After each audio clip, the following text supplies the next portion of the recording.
نحن بحاجة إلى طلبات عديدة. أولا، أثقلت كاهل المواطنين جميعا، كل المواطنين، الضرائب، الكهرباء، المازوت، هذه طلبات معيشية يومية للمواطنين، ونحن نريدها سلمية، نريد تغيير حقيقي، نحن نريد إصلاح حقيقي، ونريد سرعة في الإصلاح. نحن لا نريد أن ندمر بلدنا، ولا نريد لبلدنا أن تكون كليبيا أو كأي دولة أخرى. نحن نريد لبلدنا العمار وليس الدمار. نحن دعاة بناء وتعمير، ولسنا دعاة هدم وتدمير.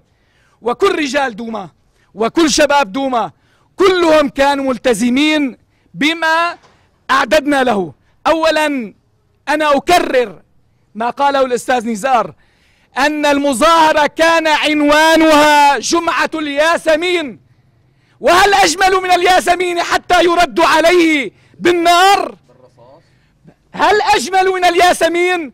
نرجو أخيرا طلب أخير من الدولة، أن يكون صدرها متسع للطلبات، أن يكون صدرها متسع لهؤلاء الشباب ثائرون، معهم حق، لهم طلبات، معهم حق، يريدون إصلاح، معهم حق. نحن نريد من الدولة أن يتسع صدرها لنا لمطالبنا. ليست المطالب تعجيزية، وليست المطالب بحاجة إلى وقت طويل، إلى رفع حالة الطوارئ. شو بحاجة؟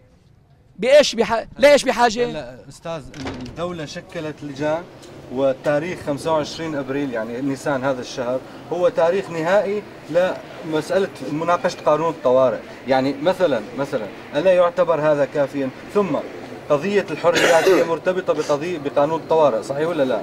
نعم مظبوط، قانون فإذا نحن في عندنا حد، يعني ما في تسويف كثير، يعني مثل ما كان موجود قبل. فنحن في عندنا حد معين، هذا مو كافي برأيك؟ يعني نحن بدنا نشوف الصورة من الوجهين. طيب، من الوجهين. هناك مطالب محقة أكيد، والجميع يعترف بها، لكن هناك استجابة،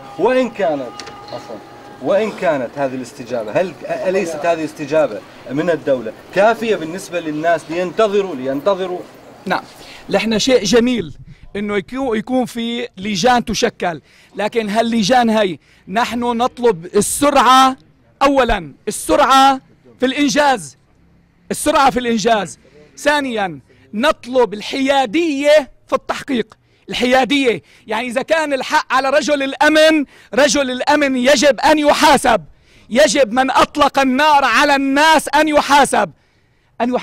نحن بدنا اصلاحات، نحن ما بدنا الدمار، نحن نريد العمار. وإذا كنا نريد العمار، نرجو من السيد الرئيس الدكتور بشار الأسد أنه يسرع في إنجاز الإصلاحات.